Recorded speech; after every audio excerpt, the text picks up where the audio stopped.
Alright Dan, so I'm going to be doing a postural assessment on you today. I'm going to be assessing your anterior side. So what I want you to do is just take a step back a bit to the side here, to your left, right, sorry. And what I want you to do is just walk in place for about 5 seconds. Get your arms up, get loose. Let's go. Alright, and now stop, just in a comfortable position, and I'm going to be assessing, okay? Do you mind if I palpate throughout the test? Yes. No, I don't mind. Okay, thanks, Dan. Alright, I'm going to be palpating your shoulders here. So what I can see is that the shoulder on the right side is a little bit higher. Could be because of his handedness. I'm noticing that the carrying angle on his left side is a little bit closer into his abdomen. Do you mind if I just palpate? No. No. Okay. I'm going to palpate your hips. I notice that both of his hips are about the same height. Moving down, if you look at his hands, I notice that his hands are both internally rotated around the same position compared to a neutral position, which is okay. It just means that potentially either his shoulder is internally rotated because of a tight chest, or it could just be from the radius and the ulna tightness. So then moving down, can you just lift your shorts up just a little bit, Dan? Okay, noticing that there aren't any noticeable varus or valgus in the knees, going down towards the feet.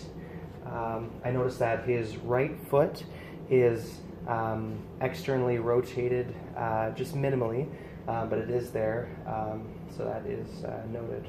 All right, you can put your shorts down. Thanks so much, Dan.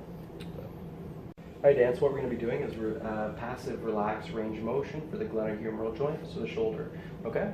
Right. So what this is going to look like, forwards we're going to be doing flexion all the way up, backwards we're going to be doing extension, abduction, your arm's going to come up all the way to the side, adduction, adding it towards your body, so we're going to be going in. So then internal rotation, I'm going to be grabbing your arm, moving in, we're going to go down, around your body, and back up. External rotation, keeping your elbow close to your body, just outwards, okay? So now we're going to be starting with flexion. Take a step forward, Dan, away. All right, so now just relax your arm. Good. So we're going to be doing flexion all the way up. No pain? No. Good. Extension, relax your arm. All the way back, making sure that your chest is not leaning forward. Abduction, all the way up here. No pain? No. No, good. Adduction towards your body and across. No pain? No. All right, so internal rotation here. Going in, keep this close to your body. And around, no pain here? No. Good, it's good range of motion. And now keeping your elbow close to your body, coming outwards. No pain? No. Good. So what I would do is I'd normally do it on both sides, but for today's test, we're just going to demonstrate on one arm because it is the same on both sides.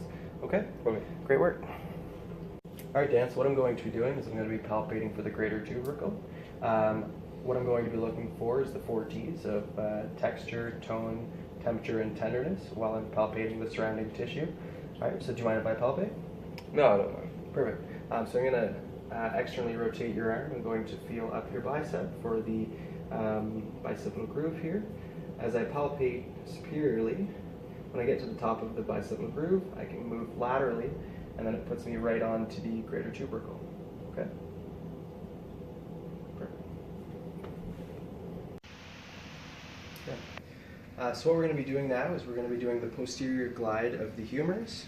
So your humerus moves around inside the socket there because it's not actually a proper ball and socket joint. So with joint play, what I want to do is I want to take my fingers, put them behind your shoulder here, just so we can stabilize that. Your arm, I'm just going to rest it around my back there, just so that it's out of place, or out of the way and in place. Now what I'm going to do here, because I want your humerus to go posteriorly, I want to be able to push on the anterior part of your humerus and almost pull on the back of your shoulder. Okay, so I'm going to place my fingers in here in the back, and as I push on the anterior part of your humerus, I'm just going to put the same resistance on the back. Just so you can see here, it will dip posteriorly. So for a normal test, I would do both sides, but for this, I'm just going to demonstrate the one side.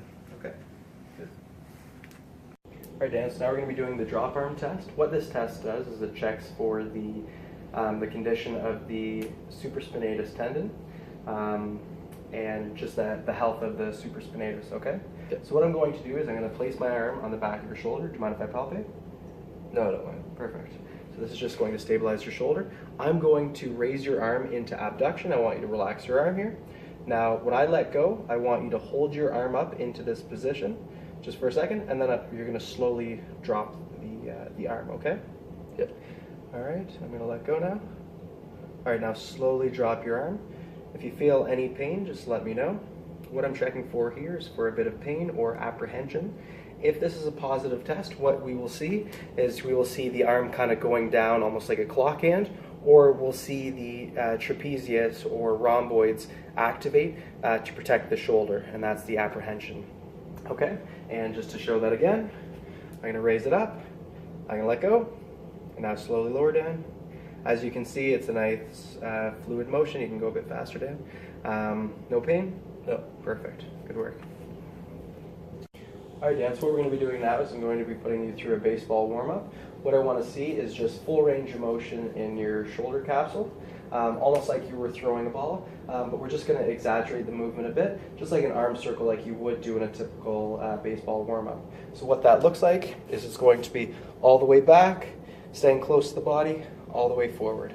So we're going to do this 3 times on the healthy arm, and then we're going to switch to the injured arm, and we're going to do the same thing, but 3 times. What I'm going to be noticing in this is the degree of range of motion, if there's any pain, and just any comments that you have, okay? So we're going to start with your left arm. You said that was your healthy arm. Yes. Let's go back and do extension, but then we're going to do a full circle all the way around.